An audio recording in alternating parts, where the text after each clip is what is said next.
کتاب کا نام ہے تیسری جنگ عظیم اور دجال، دین کو بچانے کے لیے فتنوں سے بھاگ جانے کا بیان۔ حضرت عبداللہ ابن عمر رضی اللہ تعالی عنہ نبی کریم صلی اللہ علیہ وسلم کا ارشاد نقل کرتے ہیں کہ اسلام کی ابتدا اجنبیت کی حالت میں ہوئی تھی اور ان قریب اسلام دوبارہ اجنبیت کی حالت کی طرف لوٹے گا جیسا کہ ابتدا میں ہوا تھا، اور وہ یعنی اسلام سمٹ کر دو مسجدوں کے درمیان چلا جائے گا جیسے سانپ اپنے سوراخ کی طرف سمٹتا ہے۔ دوستو، حدیث میں لفظ غریب کا ترجمہ اجنبی اور غیر مانوس سے کیا گیا ہے۔ جس طرح ابتدائے اسلام میں لوگ اسلام کو اجنبی اور غیر مانوس سمجھتے تھے، اسی طرح آج بھی اکثر مسلمان اسلام کے بہت سارے احکامات کو اجنبی سمجھنے لگے اور ان احکامات کے ساتھ ایسا برتاؤ ہے گویا وہ ان کو جانتے ہی نہیں کہ ان کے احکامات سے بھی ہمارا وہی تعلق ہے جو نماز، روزہ وغیرہ سے ہے۔ کہتے ہیں کہ اب تو اس کا دور ہی نہیں رہا، حالانکہ شریعت کا زیادہ بڑا حصہ انہی احکامات یعنی کہ اسلام کا تجارتی اور عدالتی نظام پر مشتمل ہے۔ اس لیے آج یہی کہا جائے گا کہ اسلام 1 ارب 40 کروڑ کے ہوتے ہوئے بھی اجنبی بن کر رہ گیا ہے۔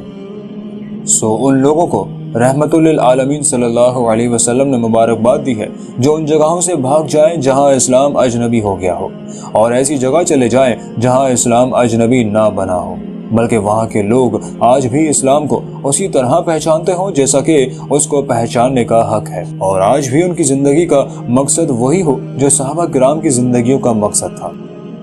وہ نماز، روزے کے ساتھ ساتھ اسلام کے دیگر احکامات کو بھی اپنے سینے سے لگائے رکھتے ہوں، اور اس میں وہ کسی ملامت کرنے والے کی ملامت کی پرواہ بھی نہ کرتے ہوں، اور اس عہد پر اپنی جانیں کٹانے کا عزم رکھتے ہوں کہ جس طرح صحابہ نے اپنا قیمتی لہو بہا کر اسلام کو اجنبیت کی حالت سے نکالا، ہم بھی اس کو اجنبیت کی حالت سے نکال کر اس حالت میں لے آئیں گے جہاں وہ اجنبی نہیں رہے گا۔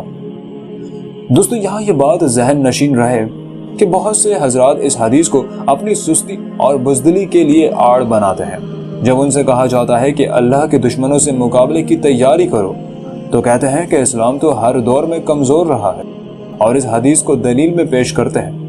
وہ حدیث کے لفظ غریب کو اردو کے غریب کے معنی میں استعمال کرتے ہیں جو درست نہیں۔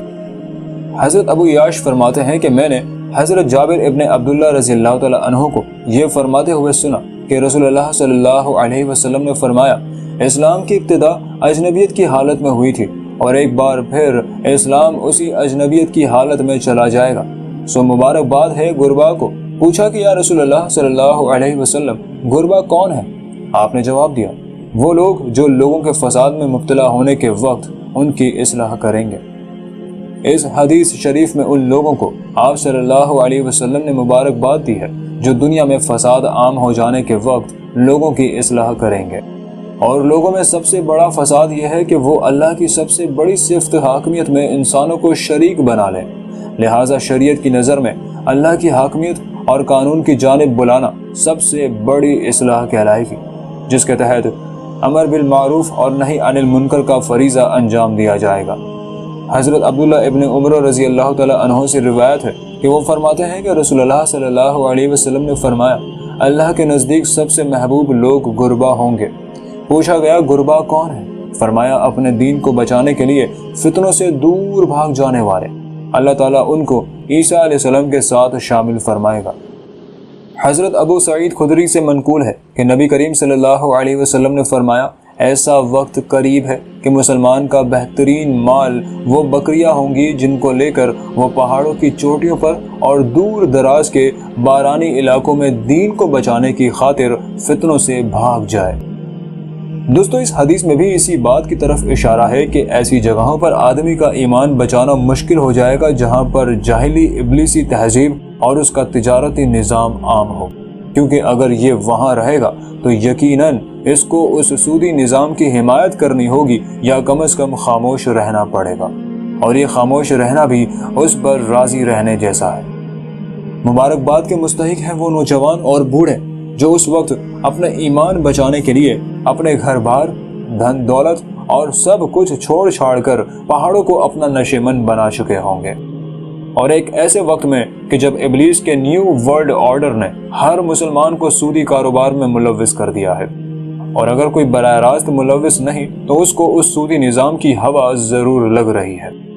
ایک ایسے وقت میں کہ جب امت کے سب سے معزز اور شریعت کے محافظ طبقے علماء کرام کو غیر شرعی فتاوی دینے پر مجبور کیا جا رہا ہے، دجالی قوتیں علل اعلان اپنی حاکمیت اعلیٰ کا اعلان کر رہی ہیں، اور صرف اللہ کی حاکمیت کے سامنے سر جھکانے کا وعدہ کرنے والے مسلمان آج غیر اللہ کی حاکمیت کو تسلیم کر کے اللہ کے ساتھ کھلا شرک کر رہے ہیں۔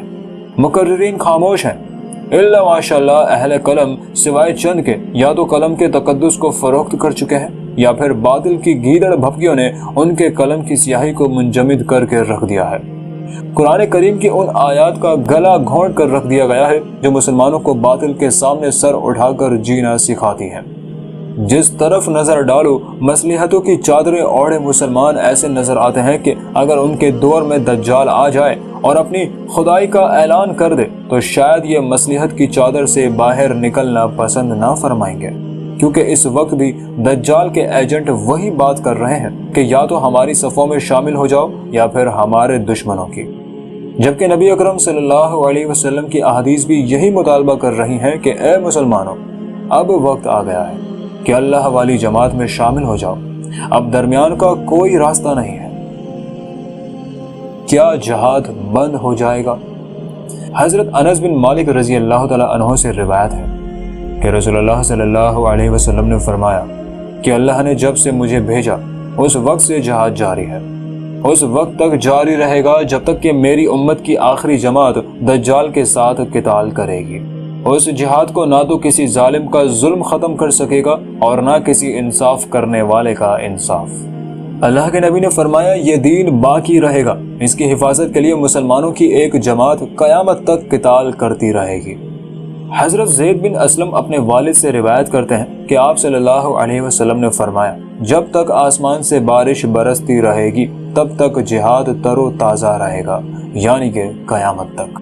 اور لوگوں پر ایک زمانہ ایسا آئے گا کہ جب ان میں پڑھے لکھے لوگ بھی یہ کہیں گے کہ یہ جہاد کا دور نہیں ہے، لہٰذا ایسا دور جس کو ملے تو وہ جہاد کا بہترین زمانہ ہوگا۔ صحابہ نے پوچھا یا رسول اللہ، کیا کوئی مسلمان ایسا کہہ سکتا ہے؟ آپ نے فرمایا ہاں، ایسا وہ پڑھے لکھے کہیں گے جن پر اللہ کی لعنت، فرشتوں کی لعنت اور تمام انسانوں کی لعنت ہوگی۔ لوگوں پر ایسا زمانہ آئے گا کہ لوگ کہیں گے کہ اب کوئی جہاد نہیں ہے، تو جب ایسا دور آ جائے تو تم جہاد کرنا، کیونکہ وہ افضل جہاد ہوگا۔ حضرت ابراہیم سے روایت ہے، فرمایا ان کے سامنے یہ ذکر کیا گیا کہ لوگ کہتے ہیں اب کوئی جہاد نہیں، تو انہوں نے فرمایا یہ بات شیطان نے پیش کی ہے۔ دوستو، اگرچہ اس حدیث کا مصداق خلافت عثمانیہ ٹوٹنے کے بعد کا دور واضح ہے، لیکن اس سے زیادہ واضح دور اور کون سا ہو سکتا ہے جس سے ہم گزر رہے ہیں؟ جاہلوں کا تو کہنا ہی کیا، پڑھے لکھے حضرات بھی جہاد کے بارے میں وہی الفاظ استعمال کر رہے ہیں جن کی طرف آپ صلی اللہ علیہ وسلم نے اشارہ فرمایا ہے۔ سو جہاد کرنے والوں کو کسی کی باتوں یا مخالفتوں اور طعنوں سے دل برداشتہ نہیں ہونا چاہیے، کیونکہ ان کو ان کے رسول نے پہلے ہی تسلی دے دی ہے کہ ایسے وقت میں جہاد کرنا افضل جہاد ہوگا۔ مجاہدین کو اخلاص اور اللہ کو راضی کرتے ہوئے اپنے کام میں لگے رہنا چاہیے۔ مسلم ممالک کی اقتصادی ناکہ بندی۔ حضرت جابر بن عبداللہ رضی اللہ تعالیٰ عنہ فرماتے ہیں کہ رسول اللہ صلی اللہ علیہ وسلم نے فرمایا وہ وقت قریب ہے کہ عراق والوں کے پاس روپیہ اور غلہ آنے پر پابندی لگا دی جائے۔ ان سے پوچھا گیا کہ یہ پابندی کس کی جانب سے ہوگی، تو انہوں نے فرمایا کہ اجمیوں کی جانب سے، یعنی کہ نان عرب سے۔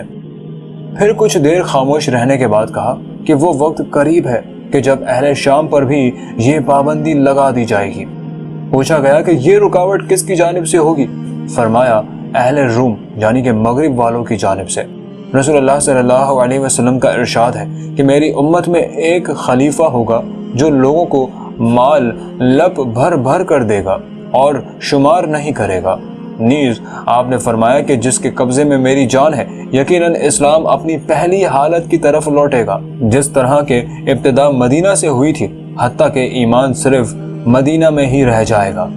پھر آپ نے فرمایا کہ مدینہ سے جب بھی کوئی بے رغبتی کی بنا پر نکل جائے گا تو اللہ اس سے بہتر کو وہاں آباد کر دے گا۔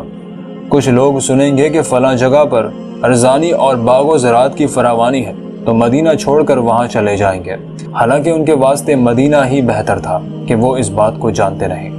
دوستو، عراق پر پابندی کی پیشن گوئی مکمل ہو چکی ہے، سو اے ایمان والو، اب کس بات کا انتظار ہے؟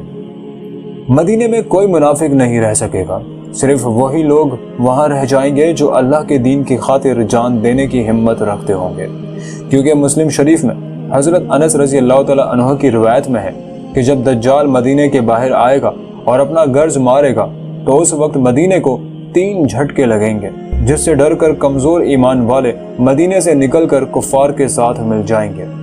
حضرت ابو نضرہ تابعی بیان کرتے ہیں کہ ہم حضرت جابر بن عبداللہ رضی اللہ تعالیٰ عنہ کی خدمت میں تھے کہ انہوں نے فرمایا کہ قریب ہے وہ وقت جب اہل شام کے پاس نہ دینار لائے جا سکیں گے اور نہ ہی غلہ۔ ہم نے پوچھا، یہ بندش کن لوگوں کی جانب سے ہوگی؟ حضرت جابر نے فرمایا، رومیوں کی طرف سے۔ پھر تھوڑی دیر خاموش رہ کر فرمایا، حضور صلی اللہ علیہ وسلم نے فرمایا، میری آخری امت میں خلیفہ ہوگا جو مال لپ بھر بھر کر دے گا اور شمار نہیں کرے گا۔ حضرت ابو صالح تابعی رحمۃ اللہ علیہ نے حضرت ابو ہریرہ رضی اللہ تعالیٰ عنہ سے روایت کیا ہے کہ مصر پر بھی پابندیاں لگائی جائیں گی۔ عرب کی بحری ناکہ بندی۔ حضرت کعب سے روایت ہے کہ انہوں نے فرمایا کہ قریب ہے کہ مشرقی سمندر دور ہو جائے اور اس میں کوئی کشتی بھی نہ چل سکے گی، چنانچہ ایک بستی والے دوسری بستی میں نہ جا پائیں گے، اور یہ جنگ عظیم کے وقت میں ہوگا، اور جنگ عظیم حضرت مہدی کے وقت میں ہوگی۔ دوستو، مشرقی سمندر سے یہاں بحیرہ عرب مراد ہے۔ دور ہونے کا مطلب یہ ہے کہ اس تک تو پہنچنا دشوار ہو جائے گا، جس کی وجہ سے وہاں آمد و رفت بند ہو جائے گی۔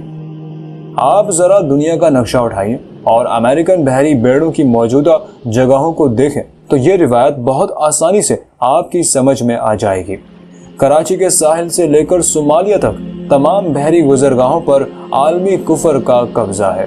11 ستمبر کے بعد بحیرہ ہند اور بحیرہ عرب میں آنے جانے والے جہازوں کی چیکنگ بہت سخت کی جا رہی ہے، خصوصاً پاکستان سے جانے والے جہازوں کی چیکنگ انتہائی سخت ہوتی ہے۔ آئندہ حالات مزید سخت ہوں گے، جس کی وجہ سے سمندر کے راستے ایک جگہ سے دوسری جگہ جانا بہت مشکل ہو جائے گا۔ دنیا کے نقشے پر اگر نظر ڈالی جائے تو اس وقت دجالی قوتوں نے مکہ اور مدینہ کی ہر طرف سے ناکہ بندی کر رکھی ہے۔ تمام سمندری راستوں پر ان کا کنٹرول ہے۔ اسی طرح خشکی کی جانب سے بھی ان دونوں شہروں کو مکمل اپنے گھیرے میں لیا ہوا ہے۔ ایسا محسوس ہوتا ہے گویا دجالی قوتیں حضرت مہدی تک پہنچنے والی رسد و کمک کو ہر طرف سے روکنا چاہتی ہیں اور ان خاص جگہوں پر اپنا کنٹرول چاہتی ہیں جہاں سے ان کی حمایت کے لیے مجاہدین آ سکتے ہیں۔